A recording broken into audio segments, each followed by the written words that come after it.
All right. A couple of weeks off. I think it was just one actually, since we did the last one. But welcome back, Ground and Pound podcast episode brought to you guys by The Swap. It's an online community that is dedicated towards NFTs. You guys have heard of them. You guys might not know what they are. Go over to the Discord at The Swap. We will post it in the description. They're always giving away some NFTs. So if you guys want free money, essentially, go over there and enter into some of their contests on Twitter. All it takes is a retweet and half the time just tagging someone on social media. So free way to get in and hopefully earn yourself some money. Boys, how are we doing? Wednesday night. This will be out Thursday. A lot better than Masvidal. And McGregor.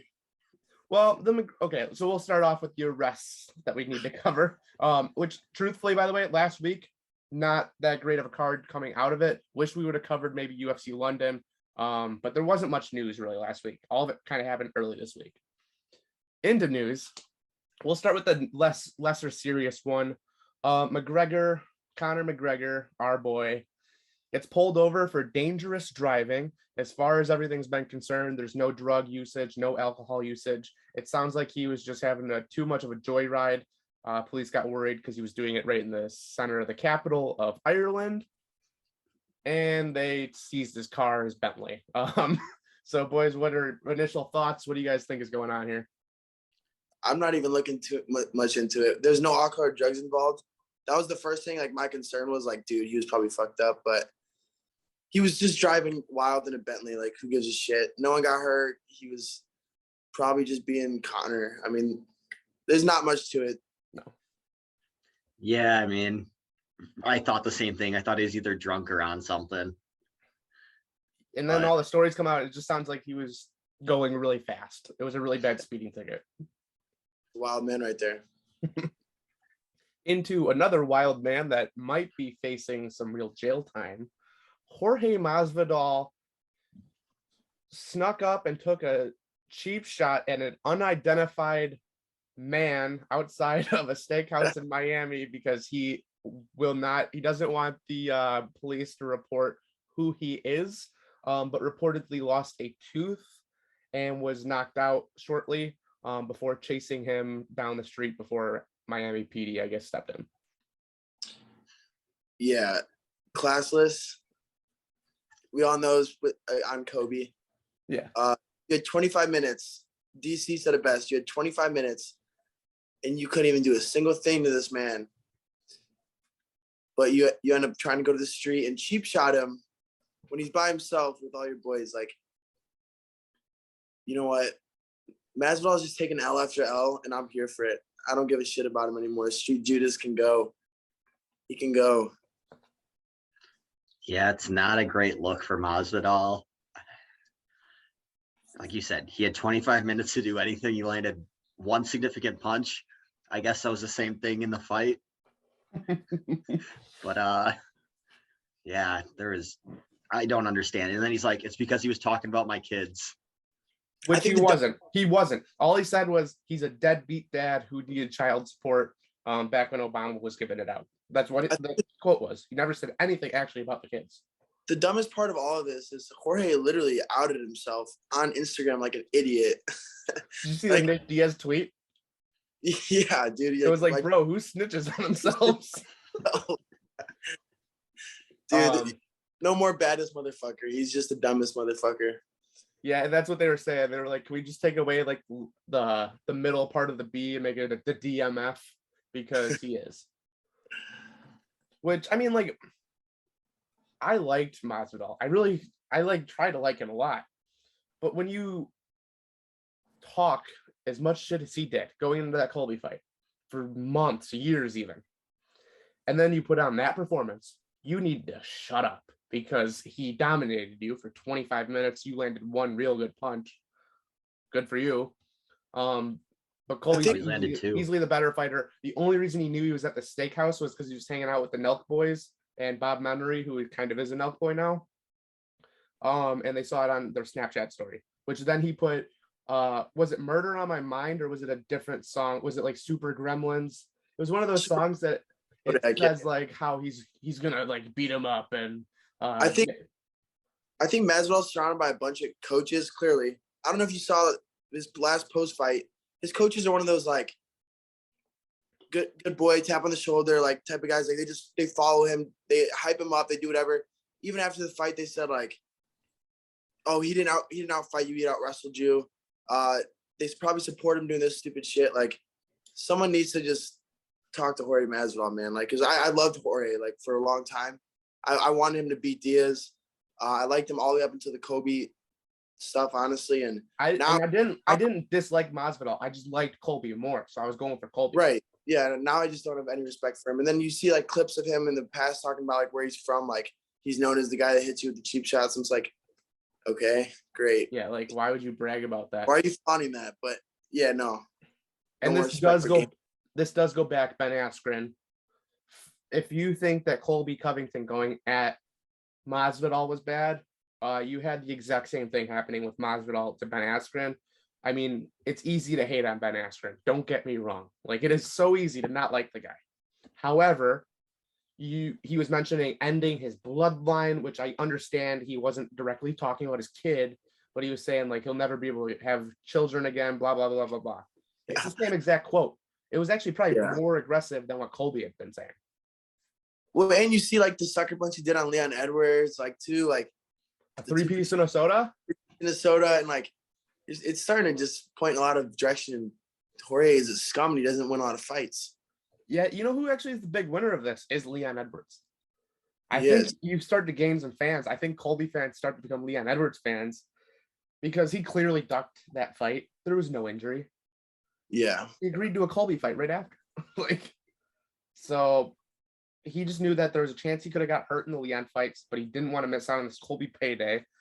He ends up signing a big deal right before, which, I mean, Colby is going to get paid probably more than what he made in this fight on this lawsuit. Oh, yeah. You know, Kobe's going to come after everything he can get. Oh, he's going to come after every single dollar. And I wouldn't even be surprised if every single dollar that he gets, he's going to flip this, I bet, give it to Maritza and the kids, give it to the Miami PD. I bet you that's the type of thing he's going to do because he's so like driven on this cause. And even if there's like the rumors, like he doesn't even know, like care about politics, he's going to do it because of the image. Oh yeah. Like he's such like a good like PR guy for himself because he's stuck to one brand and he has his fan base that loves him and he has a bunch of people who hate him that are going to tune into every single thing he does. Yep. So he's going to get paid so much off of this. This draws more light to him. Like that's it. Yeah.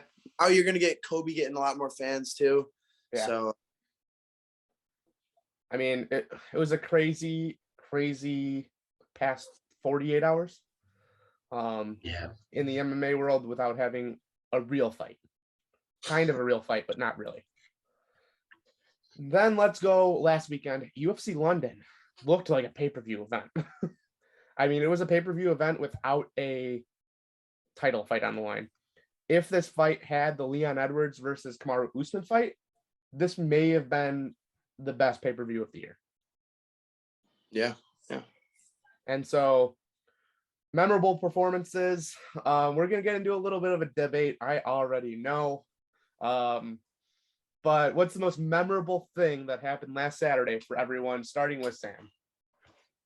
I mean, most memorable was probably Patty the Batty afterwards with what's her name? Molly. Yeah, with Molly. Dude, those two are hilarious together.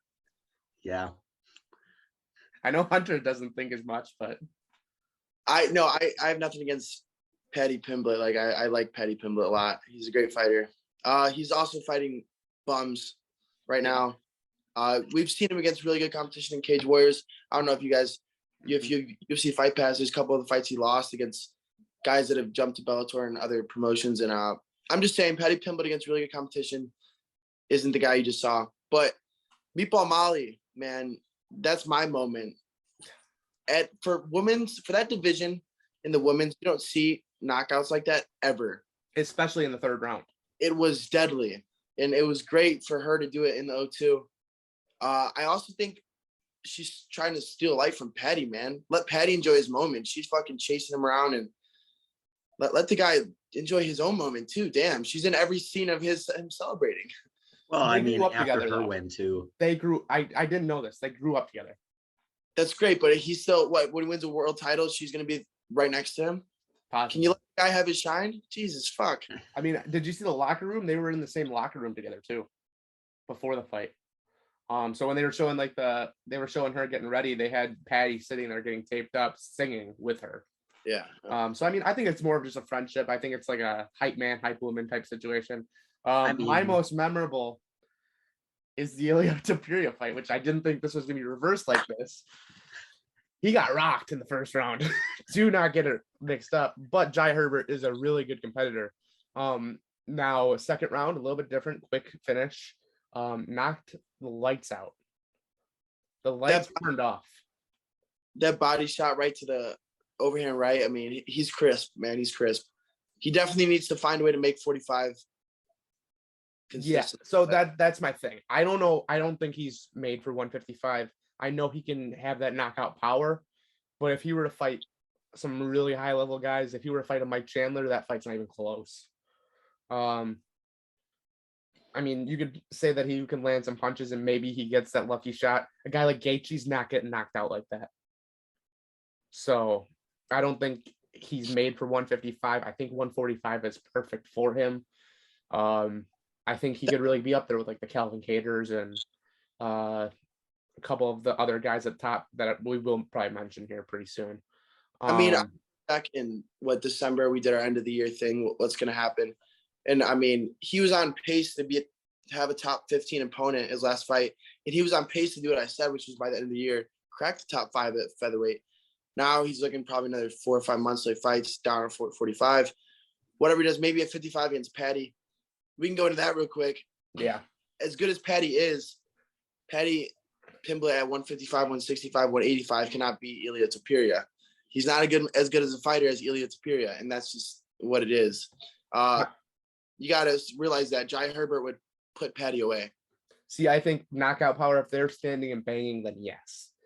I'm not sure on the ground he can do that. Ryan Hall didn't do anything to Topuria on the ground. Yeah, but that's also very predictable of what Ryan Hall's going to do. That's where my issue is. Patty can still punch. Like, that's not really a secret. Maybe not as well as some of these top level guys. But if there's a threat of being on the feet, I think as soon as Patty would get him to the ground, there is a little bit more of a question. There's more ground and pound than what Ryan Hall does. I just think that it's a different animal than what Ryan Hall is. Ryan Hall is really good at jiu-jitsu. Probably maybe one of the best in the UFC that we've ever seen. Now, Patty, obviously, we saw him get rocked, and that's something that's a little concerning because that fight was almost over real early, which would have been a really sad way for him to leave the O2. Turned it around, got on the ground. Rocked too. What was that? Patty's first fight in the UFC was also rocked. Yeah, I know. And like that is concerning because he's not even fighting really good like fighters yet. He's young too. Yeah. So on the ground, that could be a question. I just think if it gets to the ground, and you say it all the time, wrestling wins fights. I don't see Patty losing. Ilya Topuria is a very good grappler for those that are watching this, though. He's a very good grappler. He's a Georgian, that Georgian base, great wrestler. He wrestled most of his life, but jiu-jitsu is a different story. Patty's great. I feel like it'd be a fun fight. I just think Topuria would knock him out. Yeah, and I really just don't think 155 is his division. I think he needs to handle 145. He was a little bit fluffy, you could tell. Yeah. Let's go into the co-main event and the main event, and then we'll move into the next things. Arnold Allen, welcome to the scene, buddy, because you knocked out Dan Hooker while also taking some Dan Hooker shots. I think that gets a little bit overlooked. Dan Hooker did land some shots here. However, I thought it was really stupid that he went down to 145, and his chin is done. He's the 155 Cody Garbrandt. So. Yeah, I was going to say the same thing. Those guys, they think like cutting that weight. Frankie Edgar did the same thing, going down to 35. Like sometimes you cut that weight, you lose your chin. And if you already don't have one, not Dan does have a chin, but let's just not. He's not a 145, or he clearly never has. Should have been. He's 6 feet tall.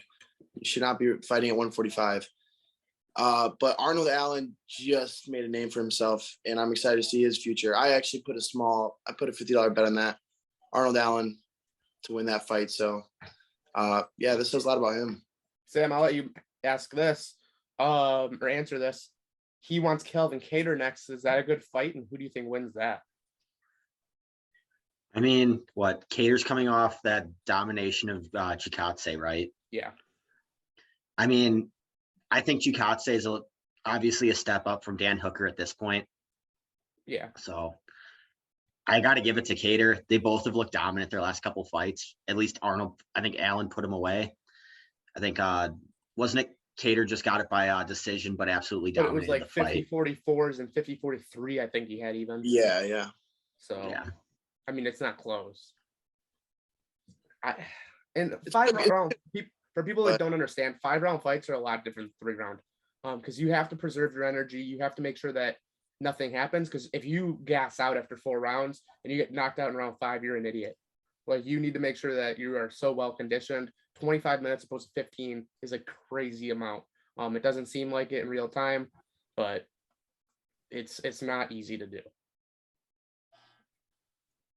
Yeah, that's why you see guys like Max Holloway, man. I couldn't imagine him in a 3-round fight. That's what, those guys get to these 5-round fights and they're dominating. So I think Arnold Allen should fight a guy like Chikadze, honestly, first, before he steps all the way up to Kattar, because Hooker is a 55er. We don't know how good he is at 45 anyways. I think he needs to slowly climb his way up to, because Kattar's number 5 or 6, right? Yeah, he's up there. Yeah, so I believe it's Kattar 5. I don't have the ranking in front of me. Kattar's 5. I think now Arnold Allen is 6. Wow. Yeah. Well, I mean, screw it. I just think it's a crazy fight, and I think it's a fan's treat. That is a main card fight. Do it in Boston too. That'd be fun. That's either a fight night main card or that's a pay-per-view main event, or not main event, main card fight. I really like the possibility. Yeah. And then into the main event, Tom Aspinall. Welcome to the heavyweight division, buddy. Not that he wasn't there already, but now he is definitely arrived. He calls out Tai Tuivasa after a dominant win. Another one, first round finish by submission. I believe Tai Tuivasa is in the fight with Stipe. Has that actually been confirmed? I know UFC talked about it. That's not confirmed yet, is it? I don't know. I thought I saw a visual of it from the UFC, but I must not. I don't know if it's 100% confirmed yet, but I don't think Aspinall deserves. I think Tuivasa deserves a Stipe, or he deserves a fight away from the title fight. Aspinall fight a couple more guys. I would honestly like to see Aspinall even fight. Like, let's Cyril's bounce back fight be against him. See how that works. That's what I said. I said Cyril, or I said the winner of this weekend. That's 100% right, because they're both at the same camp. Blades, I think Blades wins this weekend. We can get to that, but that'd be a great fight too. Because Aspinall, man, we haven't seen him against a really good grappler. So that'd be a great fight for him. Yeah, that Stipe Tuivasa, just looked it up. I guess Tuivasa's calling out Stipe. Nothing's confirmed. Yeah, and that's the fight he deserves. Let's be real about it. He deserves that fight, and the winner.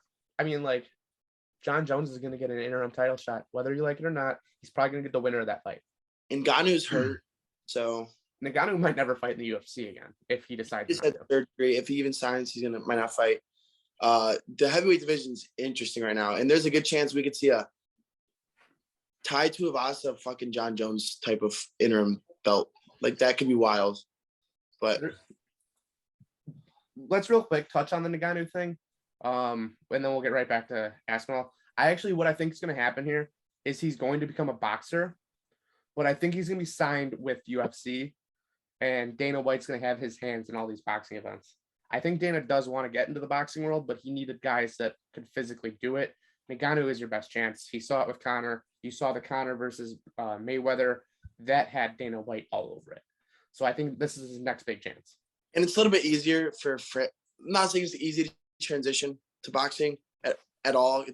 I love the sport of boxing, but at 154, what Conor was fighting with those kind of guys, the Pacquiaos, the Mayweathers, it takes so much more time to be able to fight those guys at that weight than Francis has a fucking puncher's chance against anybody. And at heavyweight, he can beat a decent amount of boxers. You know, I don't think he beats Fury. Like, I'll be real about that. He would absolutely get obliterated against Tyson Fury, but that fight could still happen. But I think he'll be signed with the UFC. I think he just won't be the UFC heavyweight champ. And I think that's perfectly fine in Dana's world. He's going to make money off it. UFC benefits. You'll just see UFC boxing get fights.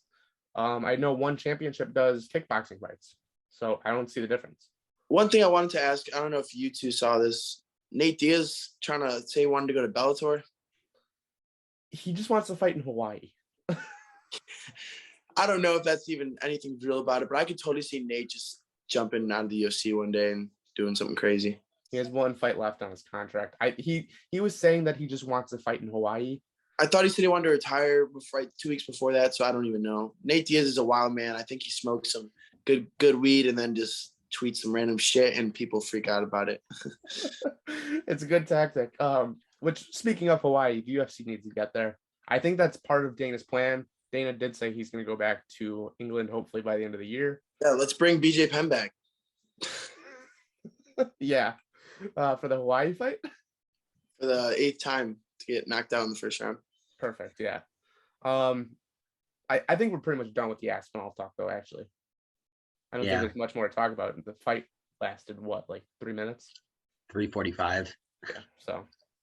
And he had 2 minutes of ground control up for it. Yeah, we spent more time talking about the heavyweight division than his fight actually lasted. So I think we're good. I'm trying to think. Did you guys, you guys might not have. Did you guys watch or listen to the Impulsive podcast with Dana White? No. That is the Logan Paul podcast. Nope. Which I thought was weird that he was on a Paul Brothers podcast, but whatever. Logan Paul jokingly asked Dana, would you ever consider myself or my brother to fight in the UFC? And money talks. The first question was Conor McGregor, which he quickly said no. He said, you got to remember, like, Jake Paul is 6'1", weighs around 210 walking around.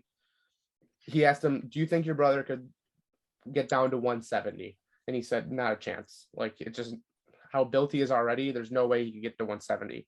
And he said, it's a stretch for Conor to fight at 170. So this will be point number one. Conor wants to fight Kamaru Usman. It sounds like, just based on that topic, he's not going to get that fight. He doesn't deserve to fight. Nor should he. Yeah, exactly. Nor should he. No one wants to fight. I love you. Conor is my favorite all-time athlete. I don't want to see that. No. You want to see him get embarrassed? Get murdered. No, hurt. Like, actually hurt. Because the guy who used to fight at 145 his whole career, went up to 55. He's not supposed to go two weight classes up against, in my opinion, this era's GOAT. Yeah. Talking about that. After John Jones, it's the Usman era right now. So I'm in agreement. So I think we rule that out just based on that comment from Dana. Comment number two, then they asked about Logan. And he said, well, you're a little bit different because you have wrestling experience, which he was, I believe, a not state champion wrestler, but I think he did go to state for wrestling. So he's decent. He also, we've seen him box. He kept up with Floyd Mayweather, obviously, for what that's worth. Floyd carried him. Yeah, I mean, for what that's worth, like, but you're also Floyd Mayweather. He could have probably knocked him out had he wanted to. But different story. And then Dana asked an interesting question. Have you ever done jiu-jitsu? And he goes, a little bit. And he goes, well, I'm not saying no. So this is a very shortened cash or dash. We'll just ask this one question. Cash or dash, Logan Paul will have a fight in the UFC or one of the UFC promotions that he has on Fight Pass. Dash. Logan Paul is not going to accept the fight in the UFC. I promise you that. He's not going to fight a real fighter. No. Dash. How about Fight Pass? There could be some real money there because Fight Pass will get a lot of buys. They might give him some scrub to whoop up on. I don't know, man. I'm still dashing. I don't think Logan Paul, he's got so much money. I don't think when he really thinks about it, wants to put 4-ounce gloves on and get hit with that leather, get choked out, get gritty again, have to train MMA. I really don't. I think it's fun to talk about, but I don't think Logan. I think Logan's a little bit smarter. I think Jake would go in there and fucking fight Usman. Jake's a wild man. You I know, don't we think can. he'd get to 170. I think he'd have to fight 185, which is even. You know, bigger joke. I'm just saying. That's my thing. Is he actually is like very wired weirdly, which I love about Jake Paul sometimes. I don't think any of them though will fight in the UFC now. I don't know. I mean, if it's Logan bringing it up, at least he Right. has some interest.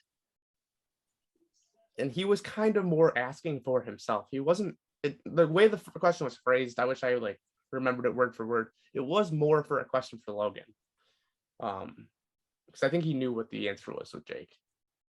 So I'm kind of cashing it. I don't think it'll be UFC. I think that they'll make an agreement that he'll fight one of these fights in some sort of promotion on the UFC Fight Pass, and they'll make a ton of money off the buys for a month. People won't cancel their subscriptions because they'll fall in love with it. Logan Paul gets his money, gets beat on, maybe gets a win against some scrub. Dana White gets rich. I think it's a match made in heaven. I think Scott Coker, if you're listening to this, what you need to do is get Dylan Danis against one of the Paul brothers at a Bellator event. That'll Such sell. a big weight difference. We can see Dylan Danis submit one of those boys. Maybe. Maybe. Dylan Danis' jiu-jitsu is next level. If you ever watched him in grappling events. I have. I also watched him get choked out by a security guard. When he was drunk, okay? Have you ever seen ADC like is an American or the World Championships? Yeah. No, I have. And he's amazing. Yes, he is amazing. He's a freak of nature. Gordon Ryan, who's the best jiu-jitsu guy ever, in my opinion, Danis took him to the brink. So yeah, Danis is a dog. But I feel like that would be the best thing for the Paul brothers is to fight a guy like that. Because they're not gonna get worried about getting beat up. He might get choked out or heel hooked, but yeah. I mean, if he's jiu-jitsu, he could also submit him into and cause more damage than a knockout. Well, I guess if we're gonna real quick do one more cash or dash, we've now seen the last Jorge Masvidal fight in the UFC. Dash, he'll fight again. Yeah, Dash. I think with this, him coming back out of prison, I think he's gonna be on something. What is he? 35 now? Yeah, he's getting old. 34. He's getting up there. It'll be the toughest guy in prison. I will give him that. Maybe. Depends on where he goes, I guess. Might have Greg Hardy there. That's true. Before we get into UFC Columbus, I just want to say shout out to Hollerhead, which I think this is backwards for you guys, but whatever. Shout out Hollerhead for making me the newest ambassador of their products. So if you guys are watching the UFC Fight Night, make sure you guys go over to our Instagram, buy through us. Money will come back to Winners Only Club. It will not come back to me. I don't even know if I get paid, if I'm being completely honest. I just know I'm supposed to post pictures with Hollerhead. Great banana whiskey. Hunter may or may not agree based on the warm whiskey we had that one day, but it was pretty good. Oh, when we had it was warm at a UFC event, right? Yeah, I mean, but then we chilled it and it was a lot better later. But we were also drinking more. We're also very drunk at that point, so I don't remember exactly how it tasted. I'll be honest with you guys. It's banana whiskey. So if you're allergic to bananas, please do not buy it. Maybe buy merch, but do not buy the the whiskey. All right, UFC Columbus. Let's talk about it. Without, you got to be over 21, guys. Oh yeah, true. Yeah, I forgot to mention that part. Drink responsibly. Know your limits. Yeah. UFC Columbus. Who wants to start us off with this? Don't mention the main event. What fights are you guys excited for? I don't know how this isn't the co-main. Asker Askarov versus Kai Kara France is not the co-main on this. I know. Why? Why is that not even the co-main? It's the third fight on the main card. Out of 5 or 6? Out of 6. Yeah, I was gonna say. I thought there was 6 on this one. Yeah. So wait, what's ahead of it? Brown Matt Brown. Barberina and Wood Grasso. Okay, I like the Wood Alexa Grasso. However, I think Kai Kara France and Oscar Askarov is a little bit more important Well, for general reasons. This easily could have been the main event, to be honest with you. This card kind of sucks. You think so? I don't like it, man. I don't like it at all. Kai Kara France, though, in the Oscar fight is one of those fights that could be on a pay-per-view main card because it's literally a title eliminator. This is huge for the flyweight division. Kai Kara France's name is bigger now. If you've watched Oscar fight, he's a freak, man. He's gonna be one of the better 25ers. I'm excited for that fight, and I'm excited to see. I love Matt Brown, man. He's my dad's one of my dad's favorite fighters. I love every time he fights. I love to watch him, so I'm excited for that one. So what I'm confused about is this fight not even being on the main card. Neil Magny versus Max Griffin. Like, why is that not on the main card? Is Neil Magny not that big of a name? I think it's more viewership. They like to have one of those type of fights on the prelims so people tune in and are watching it throughout periodically. It's the main on the prelims, right? Yeah, but was Jennifer Maia not big enough in the name? Because she's the third fight of the night. She's looked bad after that the Shevchenko fight. I just feel like when you know the name, it helps. That's very true. Very true. So I mean, like, the layout of this card doesn't really make sense to me. Max Griffin, the beast. I know. Definitely main card material for this fucking card. I know. Like that fight could be the first fight of a main card on a pay-per-view, to be honest with you. Yeah, Agne's been close to a title shot. One time that he was on a 5-fight win streak, they're like, he's a fight or two away. Yeah. So I mean, it's weird that that's not on the main card of a fight night. I don't know. I like the card. I think it's deep. I don't think there's too much discretion between each fight. I don't think that outside of the main event, any of these fights are outstanding. I also don't think any of them suck. So that's where I am. Sam, do you have the odds for the Griffin fight? The Griffin Magny. Yeah, just on ESPN, they have Magny as a minus 240 favorite. Magny's a minus 240? Yeah. Yeah. Griffin's plus 200.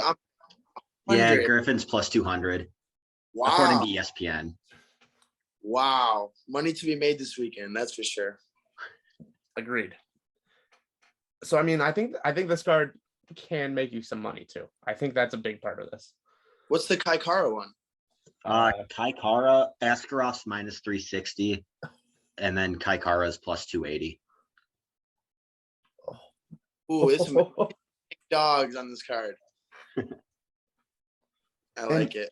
I mean, let's talk about the main event, because I think that's someone on the card that has 76 career fights. Oh yeah, I forgot. Alexei Oleinik's on this card. Alexei Oleinik's on it. You're right. It's a decent card. It's a decent card. I take my word back, Dana. Wait, what is the Oleinik line? So Latifi is a minus 200 favorite. Ooh, that's interesting too. I feel like 2 out of 3 could hit. And what's Jennifer Maia?